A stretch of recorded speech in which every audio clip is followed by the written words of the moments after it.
All right, why don't we look at another curved one here. So this stuff's due Friday, keep that in mind. So, you know, that's what will be due on Friday. Wait a minute, today is the 24th? Friday the 26th? Yeah, I guess I had some problems counting here for some reason. Thank you. So, what is that? 26.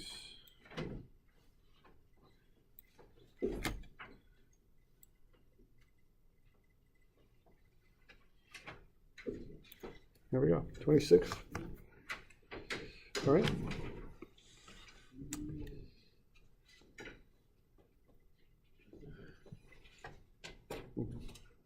Okay, let's say we're on 350 here. Let's say we got a car going around a circular road. The car is going around at 90 kilometers per hour, which would equal 25 meters per second.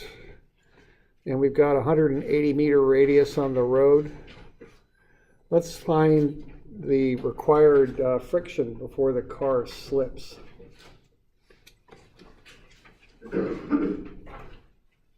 So remember, the car would tend to go in a straight line. Anytime you have something go in a curved direction, you have to force it into the curve. So if this car is going around the track or around this road, it's going to tend to do that, see? So what you have to do is you have to force it to go in a circle. So anytime you've got something going in a curved path, you have to force it to do that. You have to do something to it to make it go in a curved path. All right? So knowing that, why don't you draw up a bit of a free body diagram for this one, okay? So take that front view that I'm showing you. So that's the front of the car. You can see the driver there, and headlights and all that. Why don't you make that into a free body diagram like we do, okay? And give that a run. Just take a couple minutes and see what you could do with that.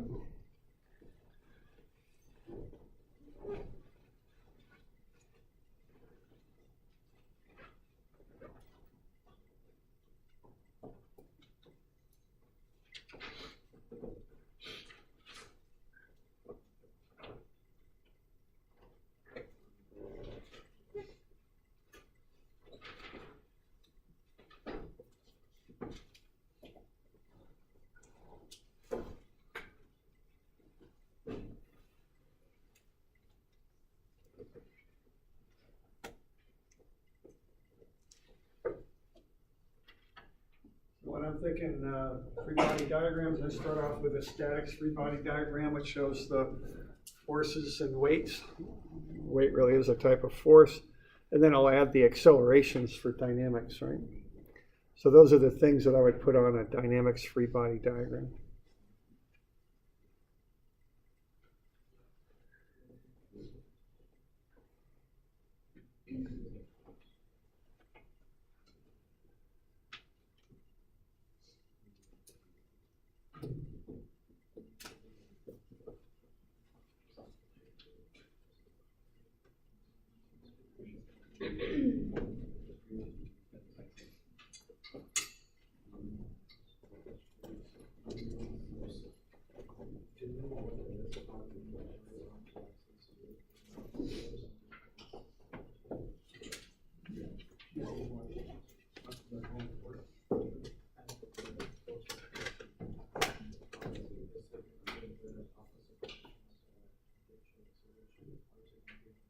Oh, we're not going to worry about the friction coming in and out of it. It's there. We're going to be looking at it. Look at it in a snapshot. So the friction that would be kind of pushing the car out of the hay to the wall.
right?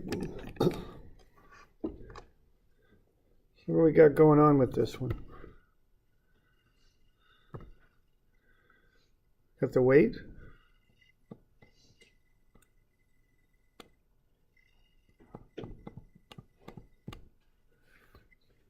What else do we got?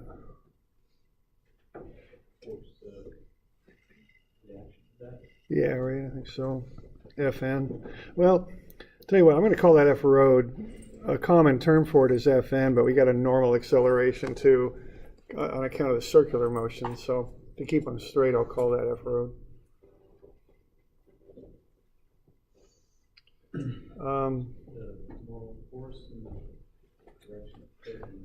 Yeah, we got some normal stuff going on here. Which way does the normal acceleration act? Yeah, that acts inward, okay? So it's doing that.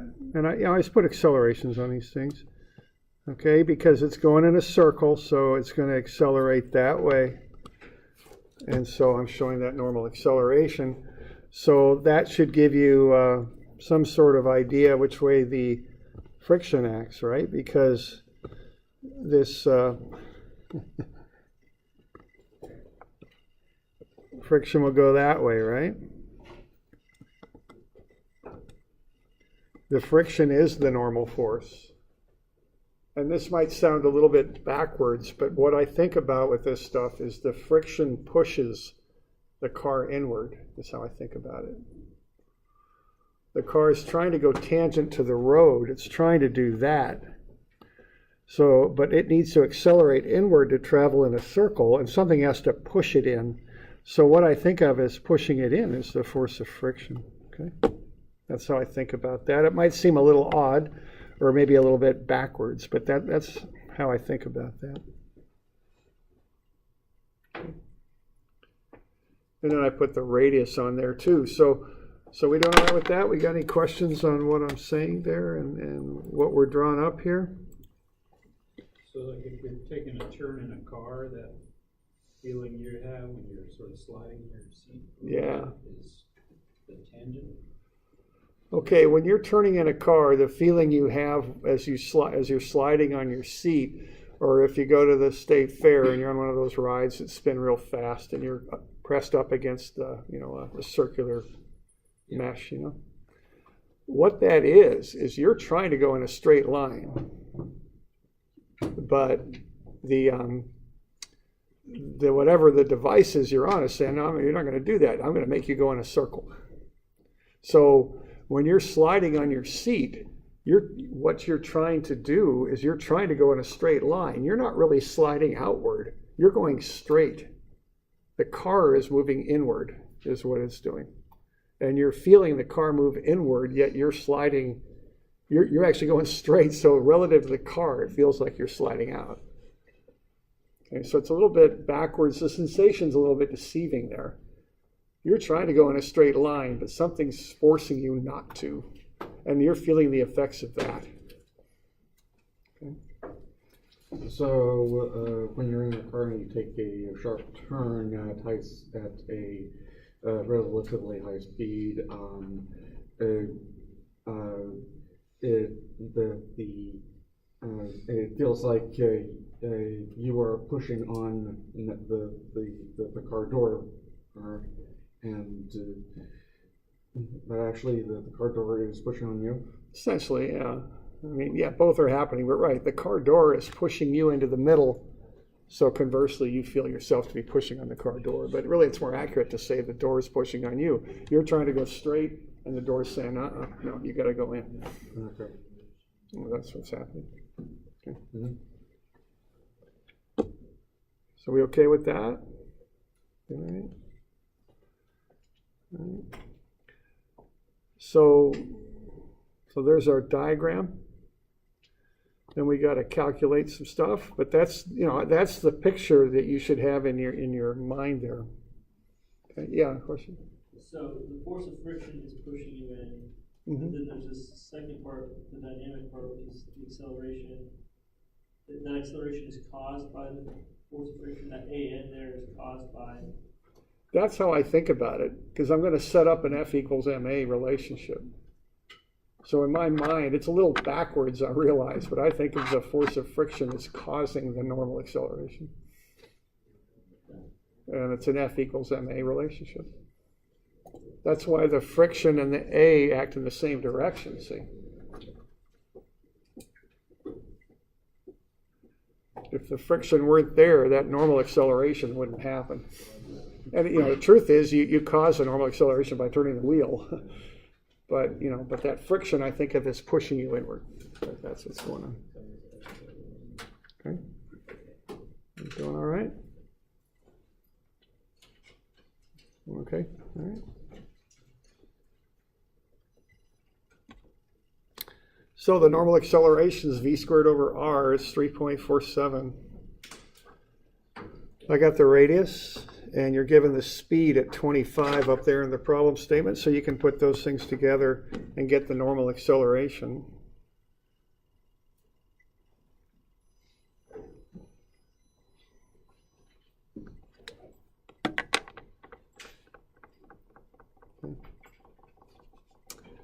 And then once you've got that, what else can we do? We can get the force of the road. Now, I purposely call it the force of the road because I don't want to confuse it with the normal acceleration. We often call that road force a normal force because it's normal to the road, but I'm not going to do that this time because I want to, I don't want to call two different directions normal. So I just call it force of the road. Now, I can go sum of Fy equals 0 on that because the thing is not accelerating up or down. Okay. So that allows me to find the force of the road. So I can pretty readily find the normal acceleration and the force of the road.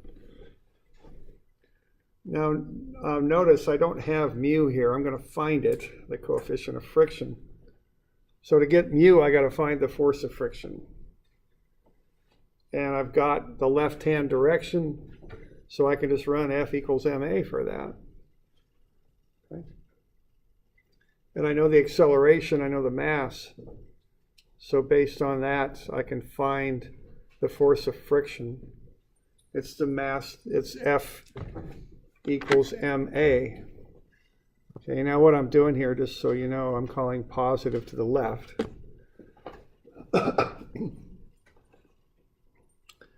So the force of friction is the mass times the acceleration. It's 4164.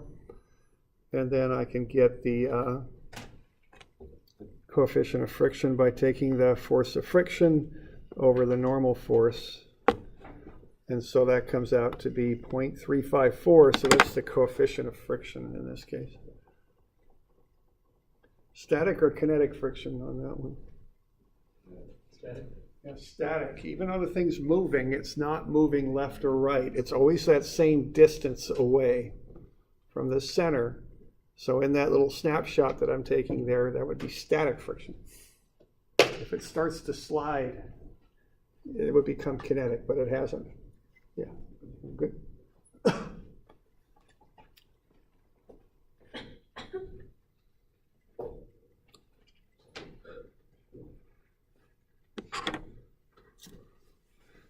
We got any questions on that?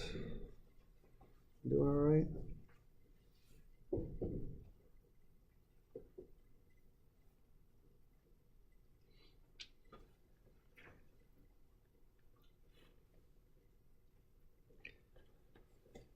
Right. Now, if you're going to take cars at a high speed around a curve, what do you do normally? Slow down? Yeah, it's a good idea. What do the engineers do that make the road? Bank it is a common term. You know what civil engineers call that? They don't call it banking. Berm? Berm's not quite. That's you probably don't unless you've done it. I guess. Grade. It's super elevation is the term. Oh, I'm not quite sure where that comes from. Obviously, there were elevations in there, but they bank it is what they do. This comes from from railroad engineering. Okay, so what you want to try and do here is bank the road so you essentially, the normal force pushes the car inward. Okay. So let's look at the second part of this. Let's find the required banking angle, theta, to prevent the car from slipping up the ramp. Okay, so we're going to act as though there's no friction. And we want to find that angle to prevent the car from slipping up the ramp.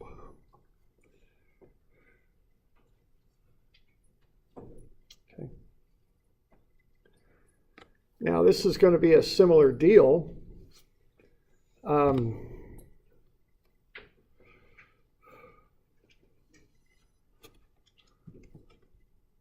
We said pretend there's no friction. Yes. Yeah, we're going to design this so that no friction is required. Okay. Now we got some of the same things going on here. We got the same weight and we got the same normal acceleration. Now, just like before, we want to come up with a free body diagram. For starters, which way does the normal acceleration act? Okay. And what I mean by that is as we're going around this curve, it's kind of like we're doing that. We're going around a cone, essentially. And there I've got the cone steepened up quite a bit. Which one of those three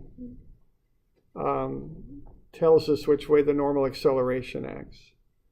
The top or the middle or the downward or the one that on the bottom? Which way is it going? We got one for the middle. We got any others? Any other ideas on that? Why? What's that? Or why would you say the middle? It's like towards the center. Okay. All right. It's towards the center. All right. Yeah, because we got to understand this. If we guess wrong, we're not going to get the right answer out of the problem. So you want to be sure that you know which way the thing's going. And yeah, the answer has to do with the circle in which the car travels.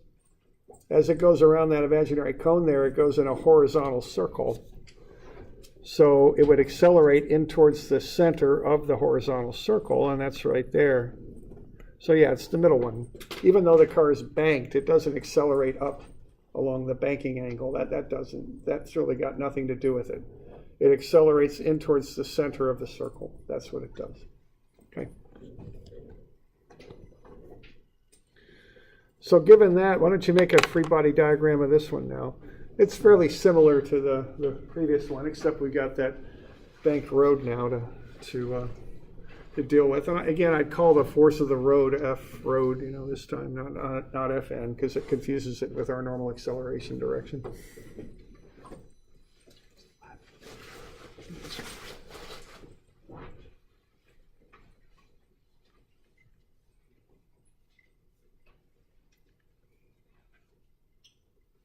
Okay.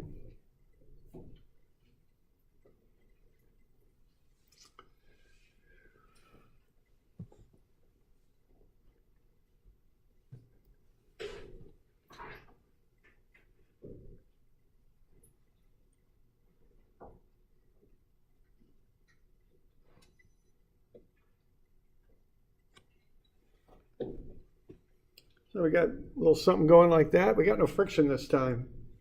We got F road at an angle. Got the weight down, and that's a comma up there, not a decimal. That's 11,772. And then we've got a acceleration inward. Okay, so that's what we got going on. All right.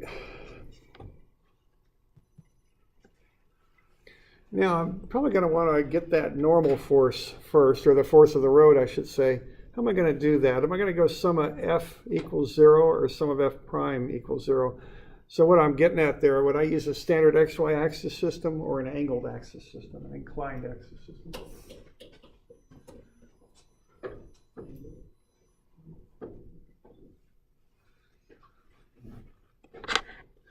So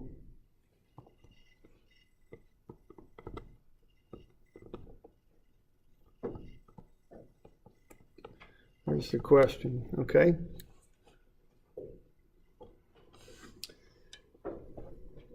Now we're on a banked road, you know.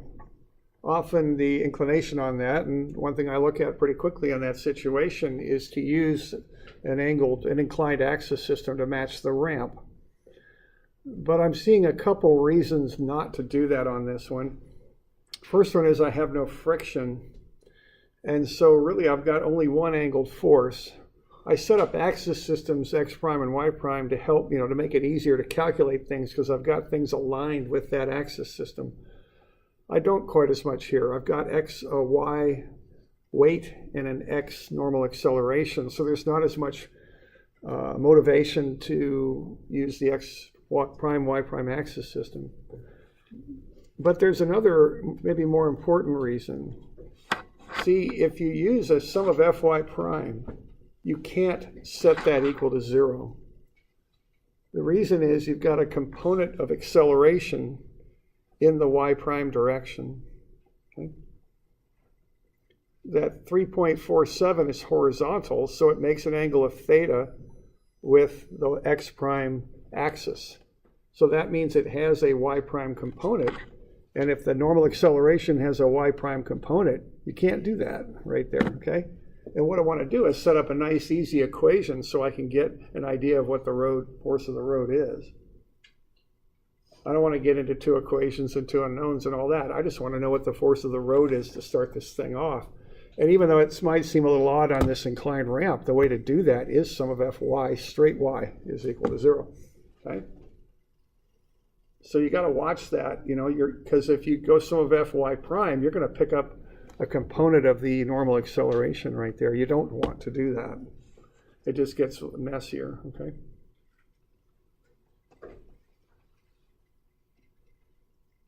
So I think the easiest way to do it is to sum of Fy prime is 0. Okay. All right, so what we're going to do then is we're going to go sum of Fy prime is 0, and that's the negative of the weight, plus cosine theta, that would be the ramp angle, which we don't know, that's what we're trying to find out, times F road.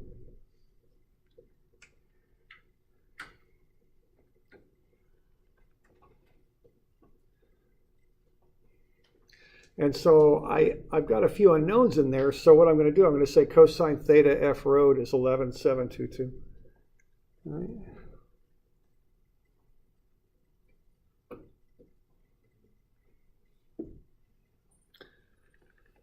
All right.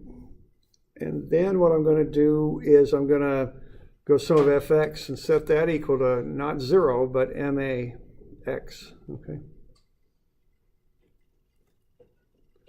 I'll call left positive. So that'll get me sine theta F road is 4164.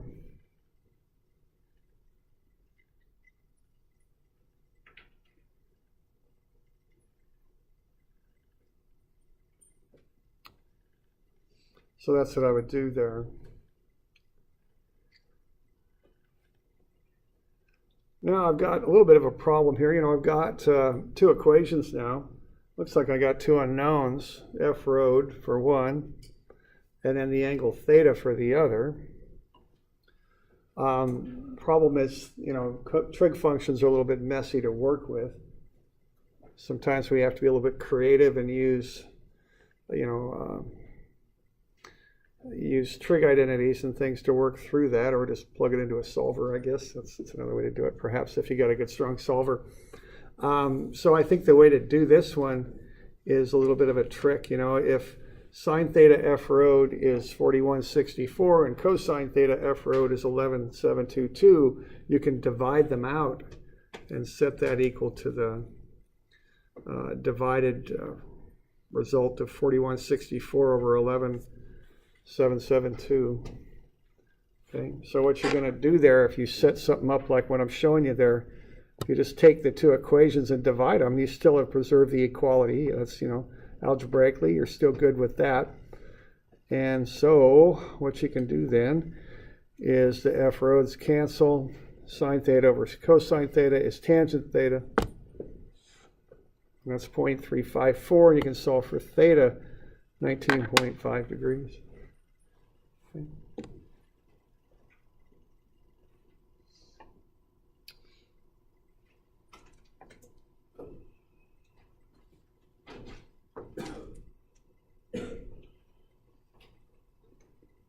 So if you do this and people travel around the road at the speed you expect them to travel around the road at, which is, a fairly big question when you're designing roads. Can't always guarantee that people will follow the speed limit. They should not be sliding, as we were talking about earlier. They should just stay right on their seat without any friction required to prevent them from sliding. And that's a comfortable ride then. You don't have that feeling of being sliding to the outside.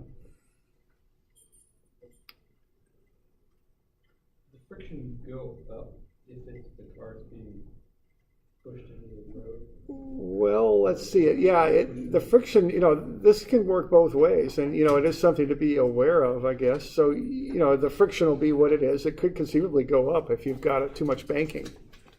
Okay? And, you're probably aware here in the winter, I'm from Alaska is where I'm from. And a few years back, they had, I think it was 6 whole inches of snow. And it was, started calling it Snowmageddon and everything around here. I just, I always kind of chuckled about that one a little bit. But, people just aren't used to driving in snow around here. I come from places where the road's just like, you're about 15 feet under the top of the snow when you're driving around, and the road's just this corridor cut down between the banks of snow. But anyway, but people around here just don't drive in snow enough to know what they're doing, and it gets a little frustrating, I think, for everybody. Mistake number one is they go way too fast sometimes. But sometimes mistake number two is they go way too slow. Okay, what happens if this is an ice-covered road and you go too slow around it? You slide down, don't you? Yeah. Okay. So the whole thing on driving in snow and ice is kind of slow and steady. Not too fast, but not too slow either. And keep moving. Nothing sudden. Don't punch the gas. Just nice and slow and easy. But yeah, I remember. I've had a few experiences, but I guess we all have with just watching people that weren't quite sure what they're doing. Which really leads to problems. So anyway, so that's a little bit on banking roads. They actually, when they design a road, they make it for a design speed. They have a certain speed they want people to travel, and the whole road design follows that. And do you ever notice, like if you're driving from here to Corvallis, how fast do you want to go down that road? Pretty darn good. Like what? What do you think it is? What's comfortable? Well, I drive a sheep truck. Yeah, I guess that makes a little difference. What if you're not paying any attention and you're distracted, you're thinking about something? How fast do you go down that road? 65, don't you? That's you get sucked right into it, don't you? What do you suppose the design speed is for that road? It's 60. No, it's 65.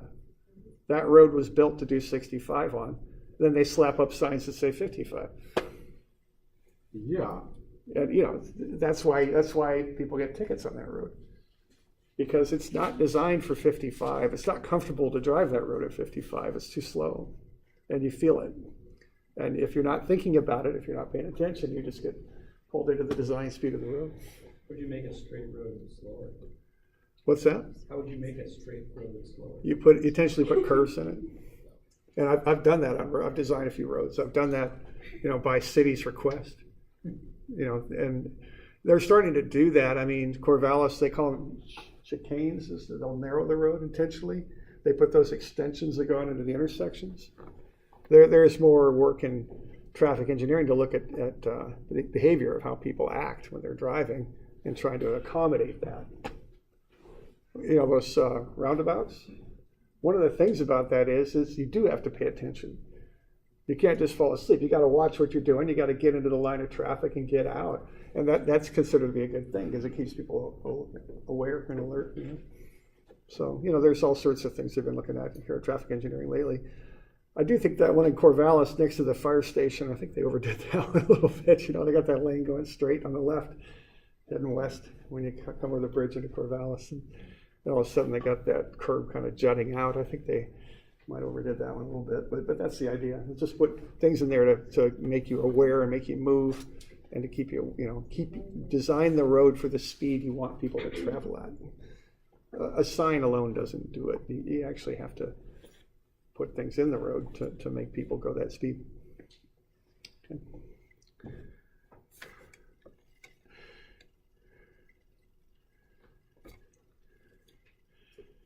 So anyway, there's a little bit on that. Okay.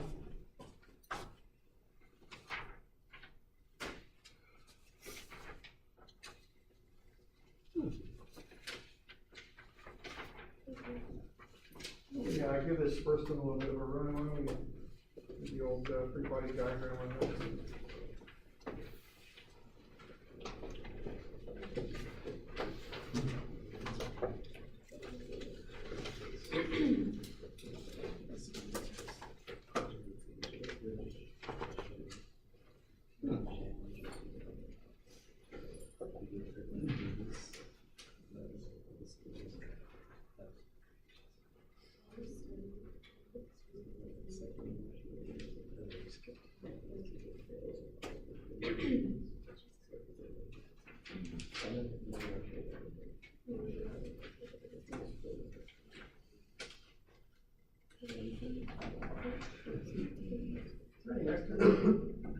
Any extra?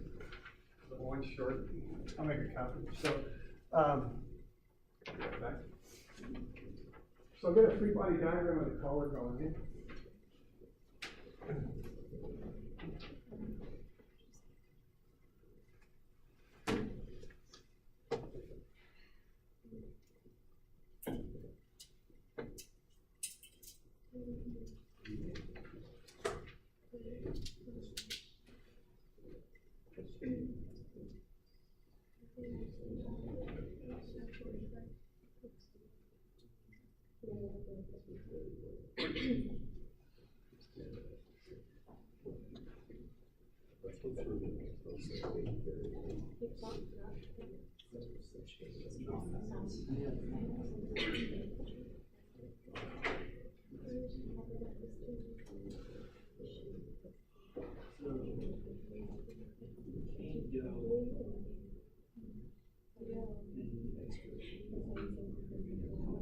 We're trying to think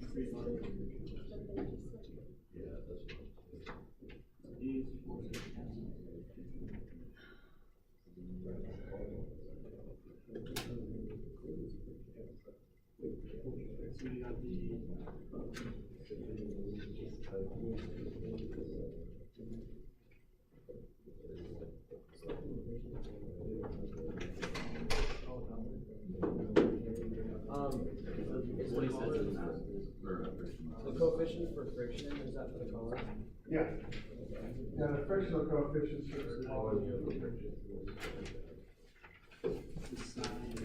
Okay, for those of you online, we are looking at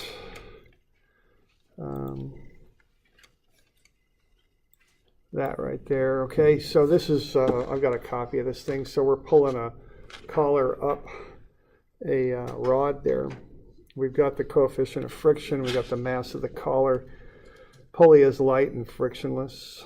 Let's find the acceleration of the collar. And this thing's available in Moodle for those of you online. So let's see if we can go to Moodle.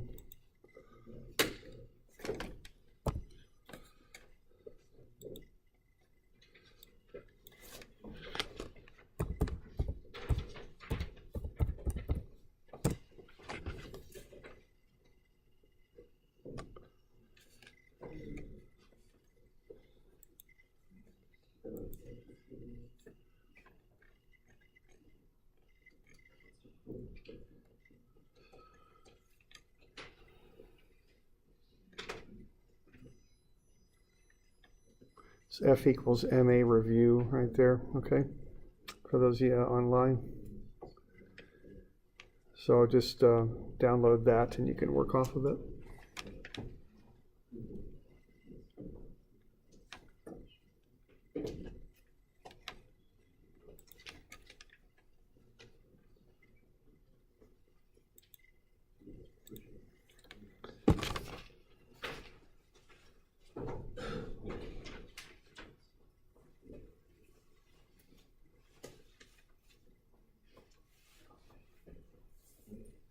got questions, you could ask me or ask somebody next to you or whomever.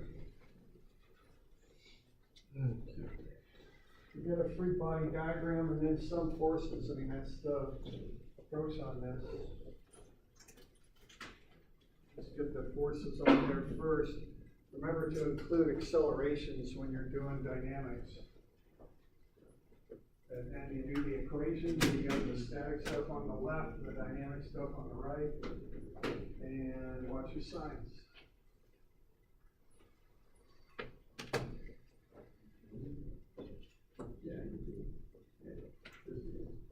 Yeah, remember, this one's turned around a little bit from what you might be used to. The rod is going to push on the collar, right? So you probably want to account for that.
No, there's no acceleration.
Okay, so there's a free body diagram. We all get into that, okay?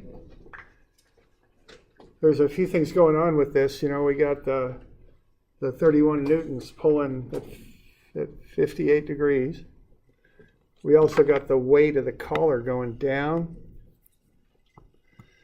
And then we've got the force of friction. Now that cable's trying to pull the collar to the right, so the normal force of the rod will be to the left.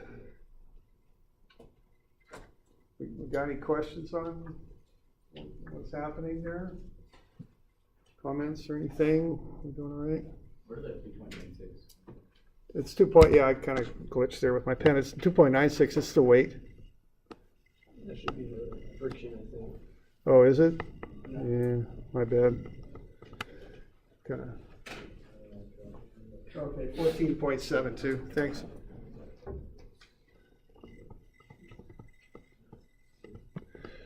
And let's see, this should have had an up arrow on it. Okay, you do have the word up, so that's a pretty good tip off of it. Just pull it up.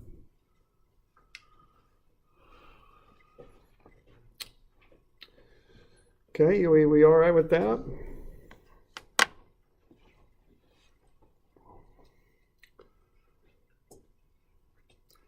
All right, and then the rest of the deal there is to just to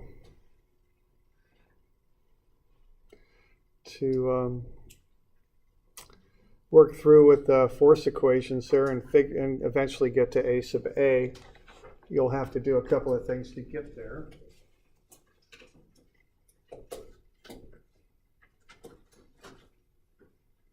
Now, we'll finish this thing up tomorrow, I think, but have a look at it. Okay, and then we'll do the one below also. Any questions on any of this?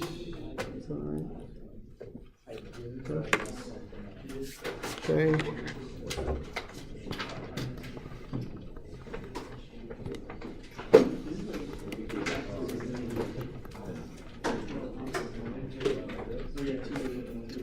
Is that the 1st of February? I think it is. Okay. So there's exam number 1. So you got those 5 homework problems too to be doing for Friday.